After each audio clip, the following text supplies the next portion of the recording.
Hi, everybody. Welcome back to the Faculty Factory podcast. I'm Kim Skorupski here at the University of Texas Medical Branch looking at my friend and colleague, Dr. Wendy Ward. Hi, Wendy. Hi, Kim. Folks, if you've been on the Faculty Factory podcast, and gosh, we've been going now for over 5.5 years, you know the name Dr. Wendy Ward. In fact, if you ever picked up the free ebook on the facultyfactory.org website entitled Academic Medicine, Timeless Tips and Guidance for Early Career Faculty Members, you'll see Dr. Wendy Ward has 9 episodes. So this is probably her 10th, maybe more episode. She is the most frequent guest on the Faculty Factory, and if you haven't heard her, you'll understand why. So who is Dr. Wendy Ward? She is the Associate Provost, a professor with tenure in the Department of Pediatrics. She's a pediatric psychologist, and the Director of Interprofessional Faculty Development at the University of Arkansas Medical Center. She is also a certified coach with the International Coaching Federation. Is that right? Did I mess anything up, Wendy? No, that's all accurate. Thank you. Oh, you're so kind. Thank you for being here again and sharing your not only your wisdom, and you're always so smart, but just your style, your mannerism. You're such a good energy, good vibe person, and you're obviously deserving of all the awards you've been given for teaching and mentoring. So let's get into the topic today. It's a goodie. That's so kind of you, Kim. I always enjoy our conversations, and I'm really excited to be back. This topic on leadership skills development is something I've been spending a lot of time on lately. I'd love to share with you where my head is at on what kind of skills need to be developed when. Okay. So I've been working on a 6-stage development of leadership skills, starting with those foundational blocks. If you think about building a building, and those are your leadership skills, you want it to be big and strong. And those foundation blocks are really important. So starting at stage 1 as a trainee, you might be a medical student or resident or fellow or other health professions trainee, really focusing on self-awareness. Self-awareness is something you're going to need as a leader all the way along. Being able to see yourself realistically, know your strengths and be able to utilize those, but also know where your weak points are and be able to either work on those or find ways to work around or cope with those. One of those is adding a team member that has that strength, for instance. Some other things that you probably want to develop in those early years, basic communication skills, and that sounds so simplistic, but being able to succinctly state something is really important. Being nuanced to be able to listen and then summarize what you've heard in a way that helps people feel their perspective is valued and that you really listened and care about them is another sort of piece to that. And then, of course, your written language, again, being succinct, being clear, being transparent, being authentic in your written communications. That's a really important skill. As your leadership develops, you'll communicate more in writing. And then nonverbals, being aware of your nonverbal communication and being able to read others so that can inform how you are communicating with people. If you see people in nonverbal ways saying that they've disconnected or no longer listening, then you want to reorient or re-engage them in a different way. So some common things there. I'd say teamwork, which we're going to talk about in a different podcast, is another skill to learn very early on. How do you, in your profession or with your perspective or with your role on the team, contribute? Where's your area of expertise, and where do you need to lean on the expertise of others? And how do you coordinate and collaborate together? So when you're a more senior leader, you're going to be doing coalition building, but early on, you're building relationships, you're building friendships, positive relationships with colleagues that will stand the test of time. Some other things early on to think about: understanding your professional responsibility and ethics, knowing that other professions may have a different ethical code or perspective, particularly on controversial issues, and being willing to listen and navigate those situations carefully. All really important things to learn super early in your career. And then you might have some opportunities to start leading a small group or a team. Maybe you're team is giving a grand rounds together and you are helping coordinate that. Or maybe you're in a simulation that's a team-based simulation and you're practicing those team skills. Excellent place to develop those skills early on to stand that test of time. Stage 2 then would be early career, right? You might be a new attending or practitioner. You might be a junior faculty member in an academic environment. You may be an early career researcher trying to get your first big grant or build your research team. And in all those sort of settings, there's a few skills that are really helpful. A deepening understanding of how to lead an interdisciplinary team more long-term than you probably are doing it as a trainee. So building a team, pulling in the right members with the different skill sets to be able to move forward your work. Some other things, you're going to have increasing demands on your time. So time management becomes a really key issue in those early career phases. How to prioritize and juggle competing demands, things like scholarly work, clinical care, administrative duties, committee work, or being involved in a professional association, and then teaching. Many of us, particularly in academic health centers, are juggling all four. Right. And being able to be successful in those and not let a ball drop, if you will, can be a really important leadership skill. The last thing I think in that early career phase, I really recommend people think about developing and be really mindful of is their basic decision making and problem solving. And there's a balance, of course, between being autocratic, meaning making decisions and moving things forward in quick time, which is probably more appropriate in a really emergent situation. But most leaders need to really develop a democratic style, a collaborative leadership style where decisions are made in a shared fashion, where decisions are discussed, different opportunities to solve the problem are proposed, and the group decides together. And then the leader makes that final okay, we've decided to do this. How do we move forward? So lots of things to look for opportunities to practice and do.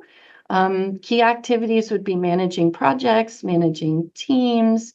If you have an opportunity to build a workshop, for instance, in the educational field, you could pull together partners and be able to build something. And then you might want to seek mentors and role models to kind of guide you at this early phase of your leadership development so that you have people that you trust, that you can ask questions, who can help deepen your self-awareness of your strengths and where your blind spots are and keep you growing. Third stage would be mid-career, right? And some people think that leadership development stops there. And I'm here to tell you, as a late career leader, it does not ever stop. Nope. We're constantly building our own leadership skills, making mistakes, and learning from them. At this stage in mid-career, some of the things you're going to be finding happening are expanding your leadership roles. You might be getting more leadership roles. You'll be developing your sphere of influence. Those relationships that you built early on as a trainee or an early career professional are going to stand you well at this point, where you have people who are going to listen, who trust you, who will follow your new vision and leadership. Some other things to be thinking about, strategic thinking. So not just handling the problems as they arise or developing a piece of a unit's work. You're going to actually be thinking about the unit itself and how to move that unit forward in excellence. Whether it's a research unit, a teaching unit, or a clinical unit, you want to be thinking about key objectives. So not just a now plan, but a 5-year plan or a 10-year plan for the unit or for a project or for a program. So that's strategic thinking and vision building, again, with a collaborative spirit and many partners helping influence that. Could be for a department or a team or a program initiative. And then in addition to that strategic thinking and vision building, developing your own mentoring and coaching skills so that you're able to support junior colleagues is also a really important piece. At that point, we still need mentorship and coaching, but we are also called on to provide mentorship and coaching for those that are more junior to us. And so really starting to build those skills, maybe attend some training to help support that. I'm a trained coach and have been through some mentor training. I now provide training for both of those. So really important to make yourself available to those things that are out there. And then as you grow into this mid-career phase, you're going to be confronted with more conflict, differences of opinion, and the need to have nuanced skills in conflict resolution and negotiation. And that means really practicing those skills in difficult, high emotion situations. And it's not the most fun part of being a leader, but it is inevitably a piece of it. And building those skills early is really going to help lower your stress level and make you feel more successful in your endeavors. Yeah. Yeah. So some of the things that will be happening here is that you're going to really develop a reputation, particularly for your areas of expertise or your leadership style. And that reputation is going to lead you then in your more established leader phase. Some people might use the word senior faculty. I personally like late career better, but that's just me. But you might be a department chair, division chief, an associate dean. I'm an associate provost. You might be in a division chief or institute level leadership role at this point. And at this point, you're not just designing those strategic plans, you're executing on a long-term vision. You're managing larger teams and multiple teams at once, and you are mentoring future leaders, those in mid-career who are right behind you in developing their leadership skills. So those skills you want to develop in this phase are those high-level strategic decision-making skills. Resource allocation and finances become really important at this phase. And you want to foster innovation. You want to foster culture change, and you want to foster organizational improvement. So whatever your target objectives are for that unit, not a unit, a program, division, institute, department, or college, whatever those targets are, you really want to be thinking about competing priorities, developing your way through those, navigating pressures from multiple stakeholders who want you to do it differently, and managing politics. Politics also are not always the most fun part of leadership, but are absolutely critical for you to know what another leader's perspective is, what they most want out of what the work that you're doing, and be able to navigate their wants and needs from your own and from other stakeholders.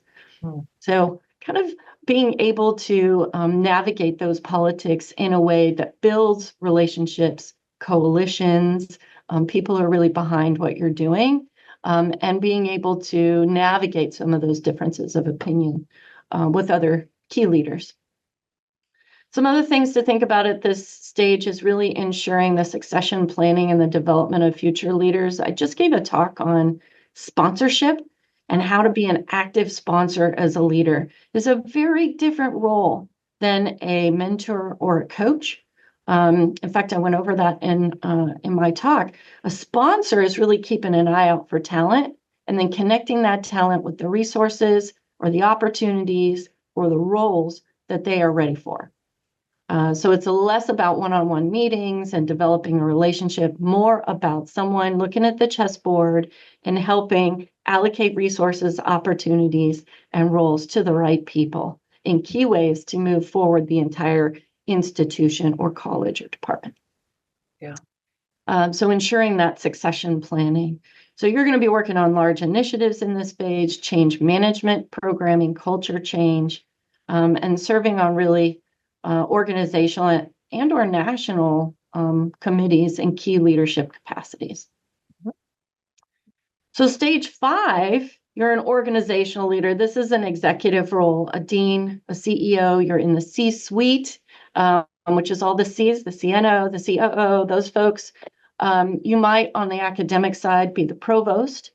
And you're wanting to really, at this point, look at broad organizational systems level or institution level leadership. There's a lot of financial stewardship. You work even more intensely on resource allocation and budgeting. You might have a review of multiple budgets of different groups below you, for instance, and have to make critical decisions of where to lean in resources and where to withhold resources for a better time. At this point, you're going to be managing talent development, not just succession planning, but also starting much earlier in early career, what kind of development opportunities are needed for the people beneath you in your chain to really grow into their mid-career and then grow into their late career and then grow into positions like the ones you have. So you're thinking much more big picture about the development of the workforce. You tend to think not just about faculty, but staff and maybe even students and their developmental trajectories as well, depending on your role. You're going to be influencing policy. So institutions sometimes create new policies to manage problems or create guidelines for how to handle problems. You also may be editing policies that are out of date, that don't work anymore, that are not the most efficient way to do things.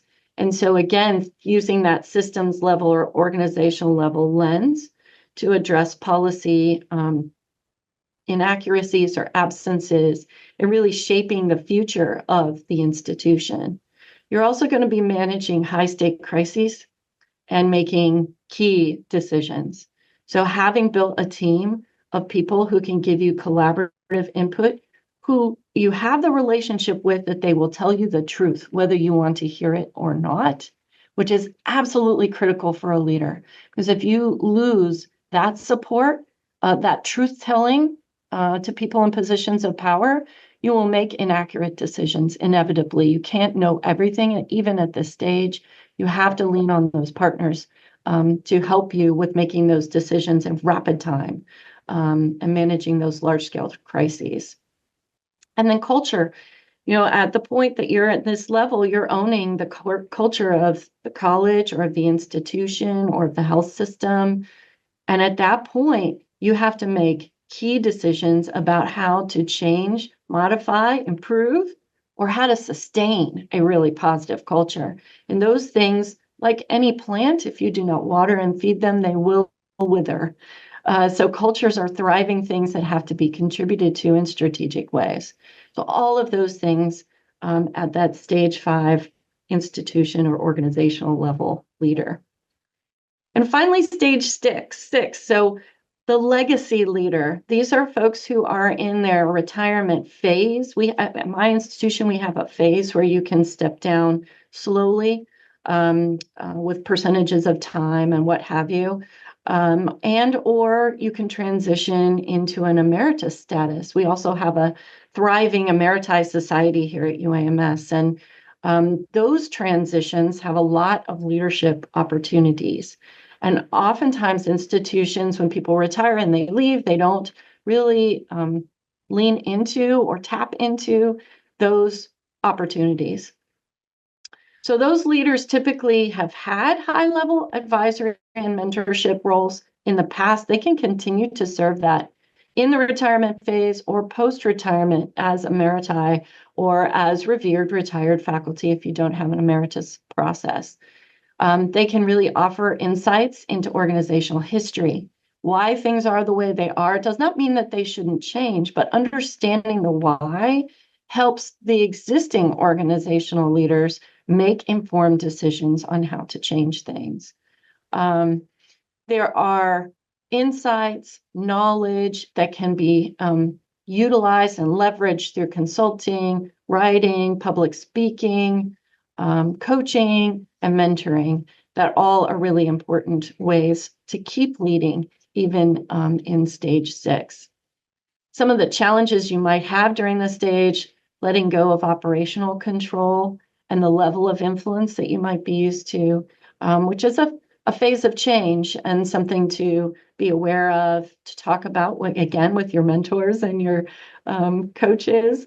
But also maintaining a relevance, maintaining a strong sense of connection and contribution, navigating that transition from a leader to an advisory role of leaders.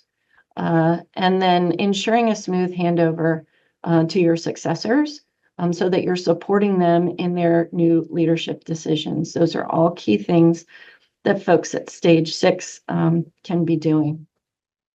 So I'm excited to share this sort of stage leadership development model that I've been thinking about and working with here at UAMS and in some of my national roles. Super excited to hear what those who are listening think about it. They're happy to have them email me and to hear your thoughts, Kim. Oh my gosh. Dr. Wendy Ward. So if this is your first time learning from Dr. Ward, you see, I told you, Wendy, I'm frantically taking notes here and consciously biting my tongue because everything you're saying, I think almost every item we could have a 40-minute conversation about.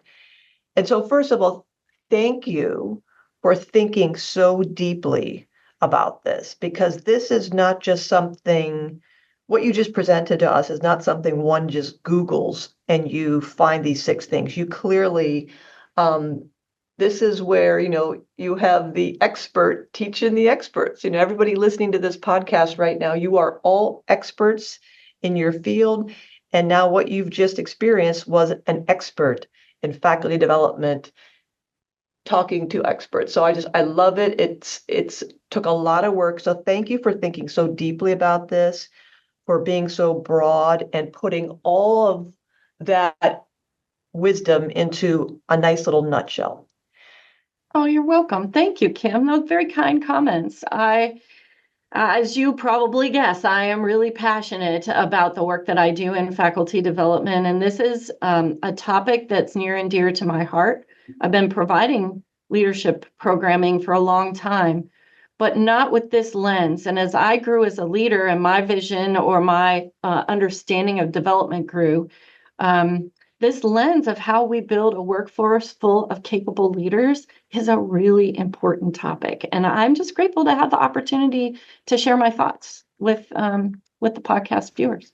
Well, you're being humble because this is a huge lift to think about this so broadly. And I have a number of thoughts, of course, because you always inspire me to think about things.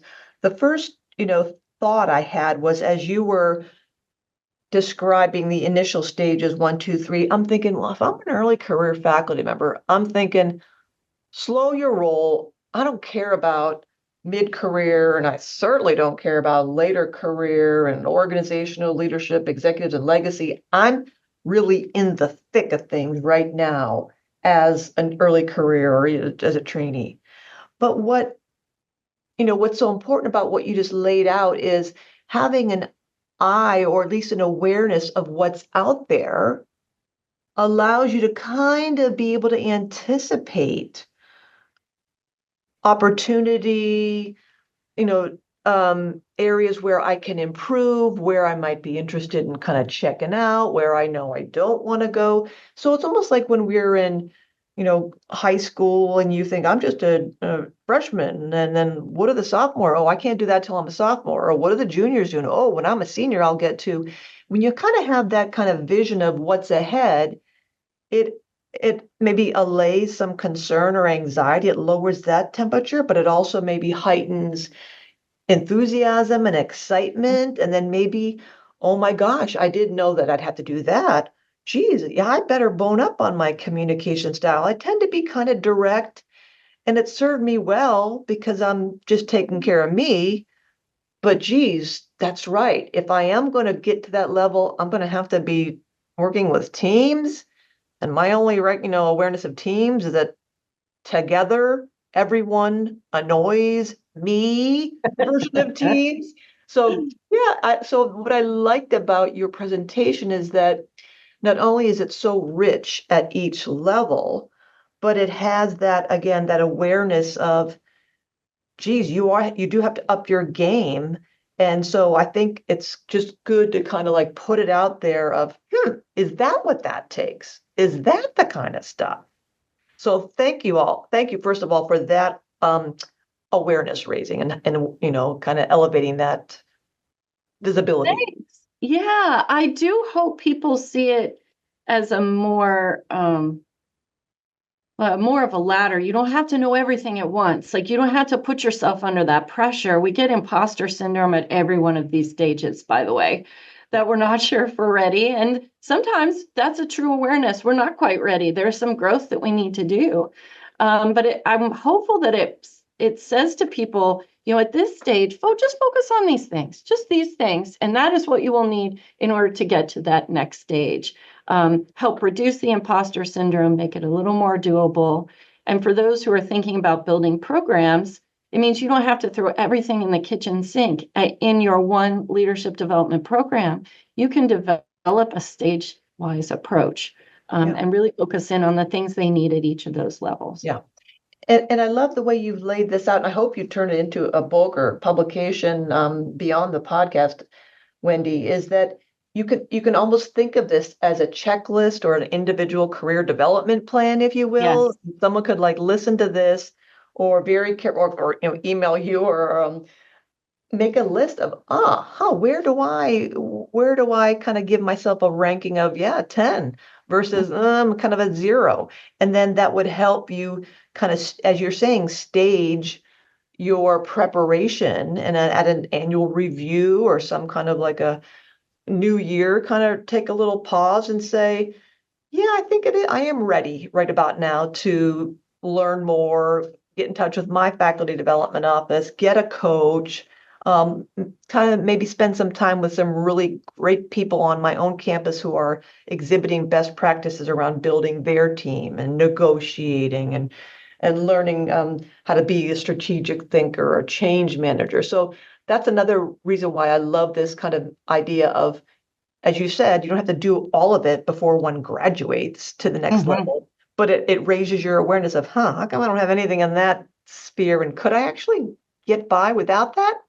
Maybe, but as you pointed out earlier, you're gonna have to have a really good team around you or come up with other ways to mitigate your lack of that. So if I hate finances and budgeting and spreadsheets make me nauseous, geez, it might be a little tougher for you to be a department chair or to be a CFO. I mean, that would be a pretty tough thing to swing.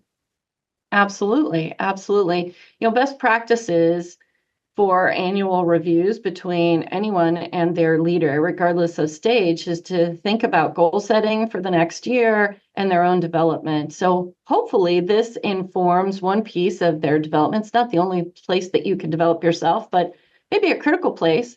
And it should give people ideas of things to talk about in that session with their leader or to put on their annual evaluation about their goals and objectives for the upcoming year. Yeah. Hopefully it's a bit of a guide. It is. And I'm curious what you think about this. So we know time management for early career, trainees is tough because you have all these competing priorities, especially you get the new job and oh my gosh, now I have to see patients and I'm charting on Epic and I'm teaching students and I'm building programs and I'm serving on this committee and that committee and I'm supposed to be writing papers and books and chapters and grant applications and curricula. Oh my gosh. So that's, it's a challenge, as we know, when we coach faculty members. And yet I'm thinking, what is that curve? What does that bell curve look like with time management? And I think, I don't know if it's a curve so much as it's different because maybe once you get a good handle on how to manage your time and prioritize competing priorities and setting expectations and boundaries and getting really good with your calendar, it almost seems to me that as I'm talking with and coaching higher level leaders, time is not their own. So it's almost harder or it's different to manage time because you're in meetings all day long, literally running meeting. And look, when do you do your work? Oh, I have to do my work from 6 to 11 o'clock at night. And I'm thinking, gosh, that sounds like early career stuff back in the day when you're having little kids and trying to figure out your brand new job. And now you're at that level of your career and it's kind of flipped around. You're back working so hard. And then when you get in later career, the legacy level of how do I manage my time when I have more time and I don't have a calendar, I'm not going to lots of meetings. And maybe I'm reverting into that old habit of I need to be volunteering and engaging in the community and doing all these other things and being on boards of directors and serving in nonprofits to because I'm so accustomed to that go, go, go. But what are your thoughts on time management across the continuum? No, as usual, Kim, you and I are just thinking right along the same lines. I absolutely agree. The basics of time management you have to learn early on to survive. I just gave a talk to graduate students actually on time management skills. So you need to build those as a trainee and in your early career. And as you said, those skills are utilization of your calendar, prioritizing, making sure you block time to do tasks as well as meetings, manage your clinical schedule as opposed to protecting time for your scholarly work, like that stuff. You hit mid-career, and especially in the later career, you have 6 different people putting things on your calendar. You don't have control over it anymore. It's not just your executive administrator, but all the other leaders are able to see it and putting their stuff in. And so you have to train your EA or other staff members in key issues related to your schedule. I have an issue of transportation. 13 campuses, people will just willy-nilly put a meeting on there, and it's 2 hours away. Someone has to think about me driving to that meeting. And clearly they're not thinking about that. So my EA serves that purpose. She's a wonderful addition to my team, and she makes sure to look for those things. But also you start to feel less control and more like your calendar is driving you instead of you driving your calendar. And so the time management skills are taking that back over. Yeah. I'm careful who has access to see my calendar in its fullness. I am careful to leverage people who know what my priorities are to make things that need to be this week versus things that could be a month from now and aren't as urgent from my perspective.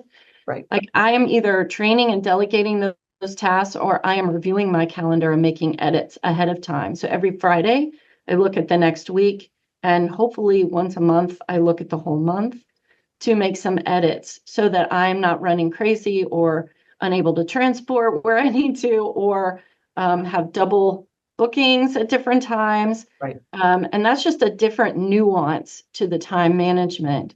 And with the retirement phase and the emeriti, what I work really closely with that group now, and what I am learning from them is number one, even if you do not take on, if you make a choice not to take on lots of roles, charitable organizations, advisory committees, whatever those roles are post-retirement, your natural tendency will be to fill that time with other things, and it will be things that fill you with joy. And so the time management becomes a much more joyful piece, as long as you recognize the need to have a bit of a slower pace at some point. It might not be right when you retire, but they talk about there's the go-go years, the slow-go years, and the no-go years. And I don't just think about that in terms of health and travel, which I think is where it usually comes up. I also think about it as engagement in things that give you purpose. And so there, you might retire and have some real go-go years and do a lot of amazing community-based or advisory kind of work. But over time, allowing yourself to relax into a different pace, a different ratio of purposeful work to pleasurable work. And that's the joy of retirement that we all look forward to, right? Is to finding that right balance for us at any different age in our retirement. Oh, Wendy, yes, totally synced up with you. You're reminding me of just did a podcast interview with someone we both know, Dr. Daryl Kirch, who used to be the president, CEO of the Association of American Medical Colleges. And he said, somebody told me, actually, it was Kevin Grigsby, said, don't think of it as retirement. Think of it as preferment. You do what you prefer to do.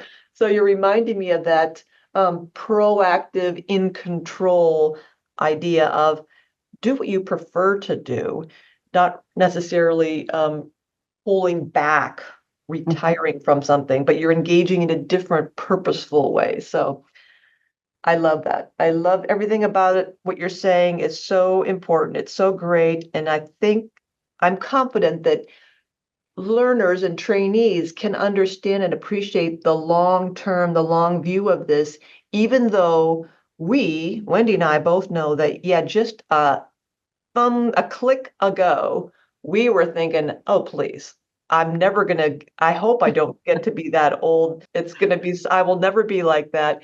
I promise you, as everybody says, and it's a sign of old age, you will be there in a heartbeat and go, oh my gosh, oh my gosh. So hopefully, by, I don't know, kind of slowing down a little bit and having that mindfulness of where you're going.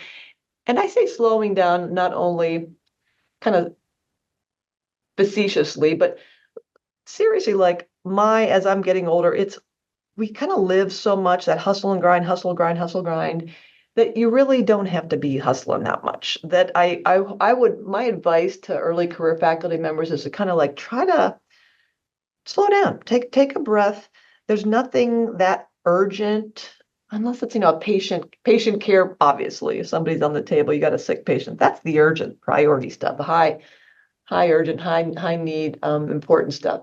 But take your time, be thoughtful, slow down a beat, and be careful to kind of understand your values and who are you and where you're going, and learn from others around you. And I guess I'm kind of getting into kind of preachy mode here because I'm coaching a lot of early career faculty members who still have this kind of high buzzing sense of, oh my gosh, I'm not publishing enough. I'm not getting enough grants. I'm not teaching enough. I'm not seeing enough patients. I'm not enough. And I hear that and I feel that. And I want to help remind everybody, no, you're enough. You're enough. This is a long road here and it's going to go by regardless. So how do you want to enjoy that ride? How do you want to be on that ride, right? Boy, that is a really important piece of career longevity, is to enjoy the adventure of it. And, many people don't plan to be leaders. Maybe one take-home message from this podcast is consider that whether you plan for it or not, you might be asked to be one. And it's good to be ready if you are. And hopefully in the busyness of the trainee years and the early career years, you can find ways to build those skills so that if you are asked, whether you are intending it or not, that you're ready. Perfect. Well said. Dr. Wendy Ward, thank you so much for being on the Faculty Factory podcast again. Everybody, we'll see you next time. Thanks, Wendy. You're most welcome. Good to see you, Kim. Hi, Faculty Factory friends. It's Kim Skorupski here. Just a quick commercial for our upcoming Faculty Leadership Collaborative Mid-Career Bootcamp. We're hot off the 3-day Faculty Leadership Collaborative Early Career Bootcamp, where we had about 72 assistant professors from around the country and the world. Speakers included Drs. Susan Chubinskaya, Nutan Vaidya, Valerie Williams, Bob Tillman, Karma Fouché, Rachel Levine, Hannah Lundberg, Jennifer Haythornthwaite, Susan Matulavicius, Sonali Kandawal, and Kathleen Gamilla Crudo, Josh Polanski, and me.